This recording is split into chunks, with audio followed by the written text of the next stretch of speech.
আজকের এই ভিডিওতে শিখতে পারবেন যে কিভাবে আপনারা সিএসসিআইডি তে পুলিশ রিপোর্ট আপলোড করতে হয়। তো সিএসসিআইডি তে পুলিশ রিপোর্ট আপলোড করাটা ম্যান্ডেটরি হয়েছে।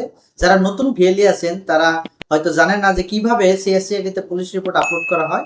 সম্পূর্ণ ভিডিওটা ওয়াচ করলে আপনারা শিখতে পারবেন যে কিভাবে সিএসসিআইডি তে পুলিশ রিপোর্ট আপলোড করা হয়। চলুন আমি কম্পিউটার স্ক্রিনে আপনাদেরকে নিয়ে যাচ্ছি। এখানে আসার পর এখানে লিখতে হবে যে সিএসসি রেজিস্ট্রেশন লিখে আপনারা এন্টার করে দিবেন।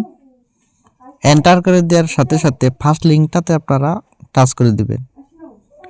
ফার্স্ট লিঙ্কটাতে আপনারা যখন টাচ করে দিবেন, আপনারা উপরের দিকে একটি অপশন দেখতে পাচ্ছেন, মাই অ্যাকাউন্ট।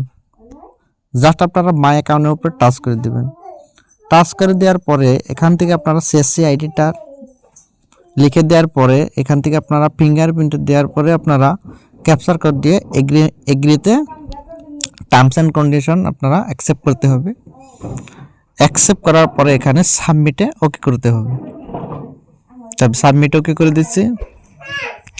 সাবমিটে ওকে করে দেওয়ার পরে আপনার এখান থেকে টিক্স বক্সে ওকে করার পরে আপনারা বায়োমেট্রিক আপডেট এখান থেকে আপনারা ফিঙ্গারপ্রিন্টটা নিতে হবে।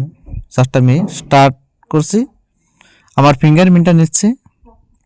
তো এইভাবে আপনার সেন্টারে থাকা বায়োমেট্রিক মানে মন্ত্রা ডিভাইস দিয়ে আপনারা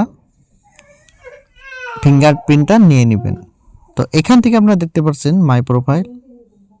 মাই প্রোফাইলে গিয়ে এখান থেকে আপনারা কেওয়াইসি আপডেটে আপনারা 5 নাম্বারে দেখতে পাচ্ছেন পুলিশ ভেরিফিকেশন রিপোর্ট। তো এখান থেকে আপনারা পুলিশ ভেরিফিকেশন ডকুমেন্টস এখানে সুইচ ফাইলে গিয়ে আপনারা সেই পুলিশ রিপোর্টটা এখান থেকে সুইচ করে নেবেন। সুইচ করে নেওয়ার পরে তলে অপশন দেখতে পাচ্ছেন আপডেট। জাস্ট আপনারা আপডেটে ওকে করে দেবেন। আপডেটে ওকে করে দেওয়ার পরে এখান থেকে দেখতে পাচ্ছেন ডকুমেন্টস সাবমিট সাকসেসফুলি। তো এইভাবে আপনারা সিএসসি আইডিতে পুলিশ রিপোর্ট আপডেট করে নেবেন। ধন্যবাদ।